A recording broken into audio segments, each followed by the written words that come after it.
दोस्तों, आज हम बीएससी नर्सिंग फर्स्ट ईयर के एनाटॉमी सब्जेक्ट का एक इम्पोर्टेंट टॉपिक रेस्पिरेशन सिस्टम क्या होता है उसके बारे में जानेंगे। तो रेस्पिरेटरी सिस्टम जो है वो ह्यूमन बॉडी मान लो या फिर जो एनिमल्स है उनमें भी होता है, और बहुत सारे प्लांट्स भी जो है वो रेस्पिरेशन करते हैं। तो अपन देखते हैं कि रेस्पिरेशन में एक्चुअल में होता क्या है। तो रेस्पिरेशन में देखें तो कोई भी जो ह्यूमन बॉडी होती है, ह्यूमन बॉडी को अपने जो डेली रूटीन या अपने जो बॉडी के फंक्शंस है उनको एक्टिवेट रखने के लिए क्या एनर्जी की रिक्वायरमेंट होती है, ठीक। और इस एनर्जी का जो फुलफिलमेंट होता है वो मेटाबॉलिक एक्टिविटी के थ्रू होता है। जो अपन जो भी खाते हैं उससे क्या होती है, वो एनर्जी में कन्वर्ट होती है, और वो एनर्जी अपन जो बॉडी का जो फंक्शंस होते हैं उन फंक्शंस में यूज करते हैं। Energy release by the chemical reaction, और ये जो एनर्जी होती है एक जो केमिकल रिएक्शन होती है उसके थ्रू रिलीज होती है। It is takes place in the presence of oxygen and CO2 form as a waste due to chemical reaction. ये जो केमिकल रिएक्शन जो बॉडी में होती है, जो मेटाबॉलिक एक्टिविटी होती है, उसके अंदर जो प्रोडक्ट बनते हैं और प्रोडक्ट के फॉर्म में जो ऑक्सीजन और CO2 फॉर्म होते हैं वो एज अ केमिकल रिएक्शन के वेस्टेज के रूप में फॉर्म होते हैं। तो यहाँ पर जो ऑक्सीजन और CO2 जो बॉडी रिलीज करती है या जो बॉडी में कुछ मेटाबॉलिक एक्टिविटी में यूज किए जाते हैं वो सब क्या होते हैं, केमिकली वेस्टेज होते हैं, ठीक। तो इस टाइप से जो रेस्पिरेटरी सिस्टम जो है अपने अंदर एक मेटाबॉलिक एक्टिविटी को परफॉर्म कराने में काम करता है, क्योंकि मेटाबॉलिक एक्टिविटी में ऑक्सीजन की नीड होती है। कोई भी फूड मटेरियल है उसको अपने को डाइजेस्ट करना है तो उस डाइजेशन के लिए ऑक्सीजन की नीड होती है। तो ऑक्सीजन और जो CO2 जो रिएक्शन के बाद में जो बनती है वो रेस्पिरेटरी सिस्टम में रोटेट होती रहती है। तो अपन देखेंगे रेस्पिरेशन क्या है। तो it is defined as exchange of gases between the environment and body cell और tissue is known as respiration. जैसा अभी अपनों ने बोला था कि रेस्पिरेशन क्या है, एक्सचेंज ऑफ गैसेस। तो जो गैस का एक्सचेंज होता है किसके बीच में, तो एनवायरनमेंट और बॉडी सेल और टिश्यू के बीच में जो गैसेस का एक्सचेंज होता है। गैसेस कौन सी, मेनली ऑक्सीजन एंड CO2। तो इन गैसेस का जो एक्सचेंज होता है इस प्रोसेस को ही अपन क्या बोलते हैं, रेस्पिरेशन बोला जाता है, ठीक। जैसे अपन जब सांस लेते हैं, इनहेल करते हैं, तो ऑक्सीजन को इनहेल करते हैं फ्रॉम द एनवायरनमेंट, और एनवायरनमेंट से वो कहाँ जाती है, लंग्स में। अपन लंग्स के थ्रू इसको इनहेल करते हैं and exhale CO2 from the lungs, और लंग्स से क्या करते हैं, CO2 को बाहर एक्सहेल करते हैं, ठीक। कहाँ पे, तो एनवायरनमेंट के अंदर।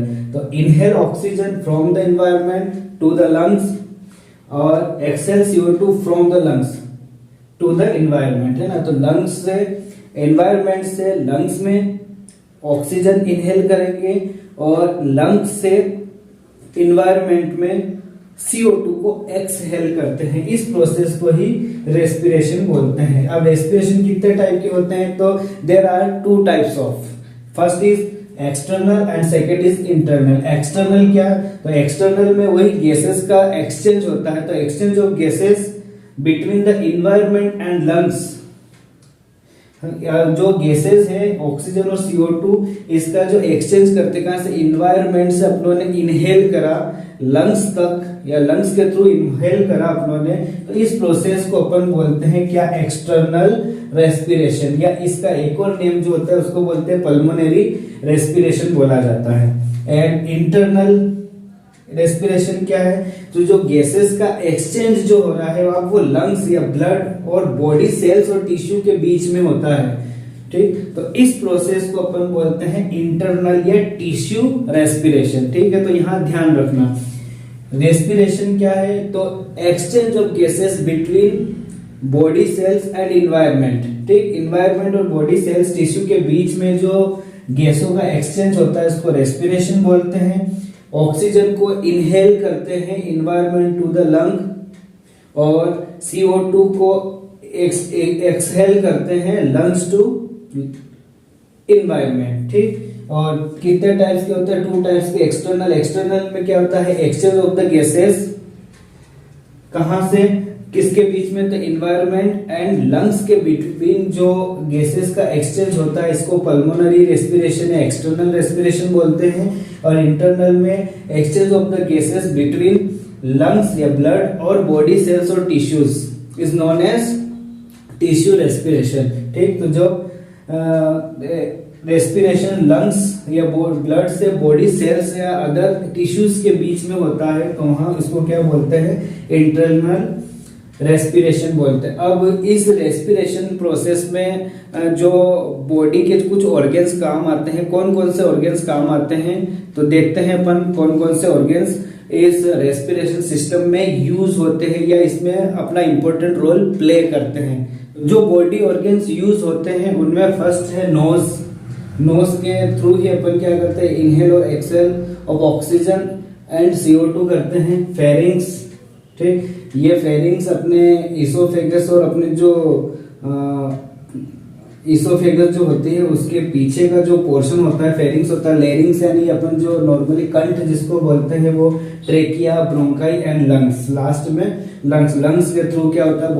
बॉडी के अदर पार्ट्स में ऑक्सीजन का फ्लो होता है, ऑक्सीजन को रीच किया जाता है। और उसके बाद वहां से बॉडी के अदर पार्ट से ब्लड के थ्रू CO2 जो मेटाबॉलिक एक्टिविटी के थ्रू CO2 जो प्रोड्यूस होती है, उस CO2 को वापस ब्लड कहाँ लाता है? लंग्स तक लाता है। और लंग्स के बाद वो कहाँ पे? सेम प्रोसेस से अब प्रोसेस करती है और क्या होता है? नोज के थ्रू CO2 को इन्वायरमेंट में रिलीज कर दिया जाता है। तो ये प्रोसेस होती है अपनी रेस्पिरेटरी सिस्टम। अब इसमें जो जितने भी अपन ये जो देख रहे हैं, नोज के बारे में अपने को पता ही है। नोज, नाक जो है, इससे अपन 2 इसमें होल होते हैं। इन होल से अपन क्या करते हैं? ऑक्सीजन और CO2 का इनहेल और एक्सहेल करते हैं। अपन फेरिंग्स, लेरिंग्स, ट्रेकिया, ब्रोंकाई और लंग्स, इनके बारे में डिटेल स्टडी नेक्स्ट वीडियो में करेंगे। तब तक के लिए बने रहिए और चैनल को सब्सक्राइब करना ना भूलें। Thank you.